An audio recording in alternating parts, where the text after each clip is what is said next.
বন্ধু, ওই যে দেখো পাখিটা কি সুন্দর, গায়ের রংটাও টকটকে লাল।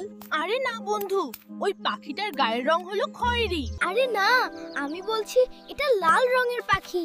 না, আমি বলছি এটা খয়েরি রঙের পাখি। আরে তুমি রঙও চেনো না।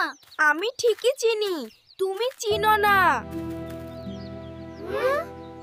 ঠিক আছে, চলো দাদুর কাছে গিয়ে দাদুকে জিজ্ঞেস করি। ঠিক আছে, চলো। দাদু তো ওমর একটা পাখি দেখে বলেছে ওটার রং লাল। ও আচ্ছা, পাখির রং নিয়ে তর্ক। শোনো দাদুরা, পাখির রং লাল অথবা খয়েরি যে কোনোটাই হতে পারে। আমি লাল দেখেছি, কিন্তু ও বলে খয়েরি। শোনো দাদুরা, কখনো একে অপরে তর্ক করবে না, কখনো একে অপরে ঝগড়া বিবাদ করবে না। যদি পরস্পরে ঝগড়া বিবাদ করো তাহলে তোমরা সাহস হারিয়ে ফেলবে, আমাদের শক্তি ক্ষমতা বিলুপ্ত হবে। কারণ তর্ক করা হারাম, অর্থাৎ আল্লাহ নিষেধ করেছে। সুতরাং তোমরা কোনো বিষয় নিয়ে কখনো তর্ক করবে না, আশা করি।